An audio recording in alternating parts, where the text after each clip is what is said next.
আসসালামু আলাইকুম প্রিয় দর্শক। চীন থেকে ইরানে একের পর এক রহস্যময় কার্গো বিমান যাচ্ছে।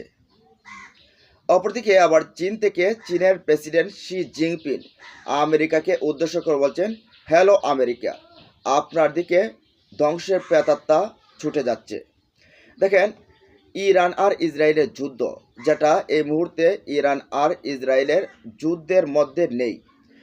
ইসরায়েলের পক্ষে ইতিমধ্যেই দাঁড়িয়ে গেছে আমেরিকা, কিন্তু ইরানের পক্ষে কি কেউ রয়েছে? না। যদিও নেই, তবে এই মুহূর্তে পেছন দিক থেকে কিন্তু সাপোর্ট দিচ্ছে রাশিয়া, তারপরে চীন, উত্তর কোরিয়া। উত্তর কোরিয়ার প্রেসিডেন্ট কিম জং উন ইতিমধ্যে বলে ফেলছে, ইরান আর একা নয়, আমরাও ইরানের পাশে আছি। তো দেখেন, কেন চীন রাশিয়া তারা জড়াবে যদি মার্কিন যুক্তরাষ্ট্র যদি জড়ায়? দেখেন, এখন আমেরিকা চাইবে যে ইরানকে দমিয়ে এর মাধ্যমে প্রমাণ করতে যে তারা একচ্ছত্র আধিপত্য বিস্তার করছে সারা পৃথিবীতে। আর এতে করে যদি ইরান যদি পরাজিত হয়, তাহলে সারা পৃথিবীতে রাশিয়া, চীন, এদের যে বাণিজ্য, এদের যে অর্থনীতি, সবগুলোতে কিন্তু একটা ভাটা পড়বে, আর যেটা আসলে চীন চায় না। তো আমরা প্রথমে আসি যে এই চীন থেকে ইরানে আসলে কি আসছে, কি পাঠাচ্ছে, কেনই বা এই চীনের এই বিমানগুলো ইরানের কাছে এসে রাডারে অদৃশ্য হয়ে যাচ্ছে, কেন আর কোনো রাডারে কাজ করছে না। ইরানে ইসরায়েলের হামলার পর এ নিয়ে প্রতিক্রিয়া জানিয়েছে চীন। তারপর আমরা জানি, সম্প্রতি সংবাদ মাধ্যম দ্য টেলিগ্রাফের এক প্রতিবেদনে এ তথ্য জানানো হয়েছে। প্রতিবেদনে বলা হয়েছে, ইরানে ইসরায়েলের হামলার ঠিক একদিন পর চীন থেকে একটি রহস্যজনক কার্গো বিমান ইরানের দিকে রওনা দিয়েছে। এরপর আরও একটি বিমান উপকূলীয় শহর ছেড়ে গেছে। তাছাড়া সোমবার সাংহাই থেকে তৃতীয় আরও একটি বিমান ইরানে গেছে। এ নিয়ে 3 দিনে 3টি বোয়িং 747 বিমান ইরানে পাঠানো হয়েছে। এখন ফ্লাইট ট্র্যাকিং ডেটা অনুযায়ী প্রতিটি বিমান উত্তর চীন পেরিয়ে কাজাখস্তান, তারপর উজবেকিস্তান এবং তুর্কমেনিস্তান হয়ে চীনের দিকে যাত্রা শুরু করেছে। এখন তুর্কমেনিস্তানের আকাশে যখন আসছে, তারপরেই রাডার থেকে গায়েব হয়ে যাচ্ছে এই ইরানের দিকে আসা চীনের বিমানগুলো। আর এটাকে এখন সন্দেহের চোখে দেখছে বিশ্ব বিশ্লেষকরা। তারা বলছে, হঠাৎ করে এখানে এসে কেন এই বিমানগুলো রাডার থেকে গায়েব হচ্ছে? এখন এটা কি ইরান যাচ্ছে নাকি অন্য কোনো দেশে অবস্থান করছে, সেটাও বোঝা যাচ্ছে না। সম্পূর্ণ ট্র্যাকিং সিস্টেম যেটা আছে, সম্পূর্ণ সবগুলোকে কিন্তু ফাঁকি দিয়েছে। এসব বিমান ইরান সীমান্তের কাছে গিয়ে হঠাৎ রাডার থেকে অদৃশ্য হয়ে যায়। প্রতিবেদন বলা হয়েছে, ফ্লাইট পরিকল্পনা বিমানগুলোর গন্তব্য ছিল ইউরোপের কোনো দেশে, কিন্তু ইউরোপের কোনো আকাশে এই বিমানগুলোকে দেখা যায়নি। যুদ্ধের ভিতরে ইরানে বিমান পাঠানো নতুন উদ্যোগ দেখা যাচ্ছে। এসব বিমানে কি পাঠানো হয়েছে তা নিয়েও কিন্তু চলছে আলোচনা, কল্পনা জল্পনা কিন্তু চলছে।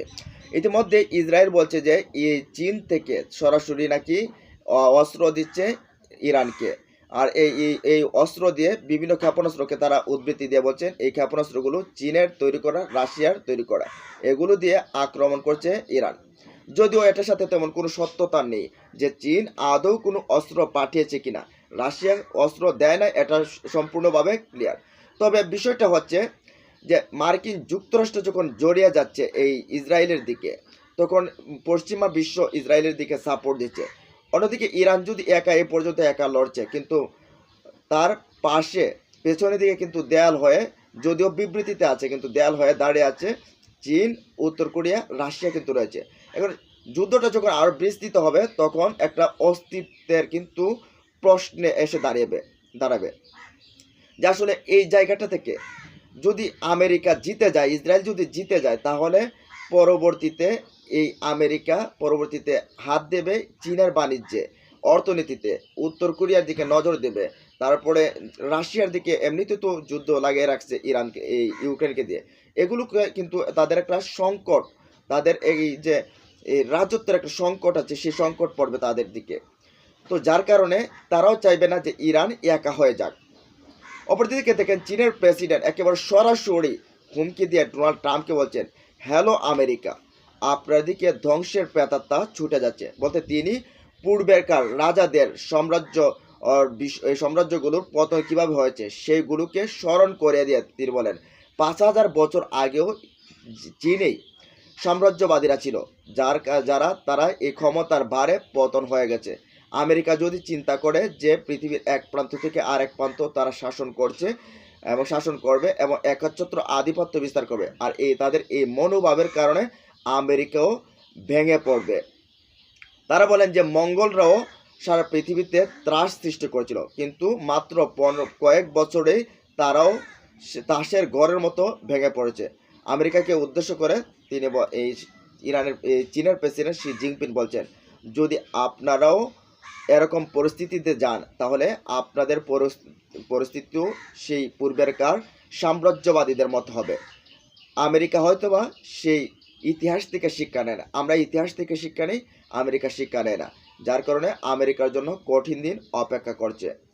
তো প্রিয় দর্শক, এই বিষয়গুলো নিয়ে আপনাদের মতামত কি জানিয়ে দিন কমেন্ট বক্সে। আর আমাদের ভিডিওটা ভালো লাগলে একটা লাইক করুন, আমাদের চ্যানেলটা সাবস্ক্রাইব করে সাথে থাকুন।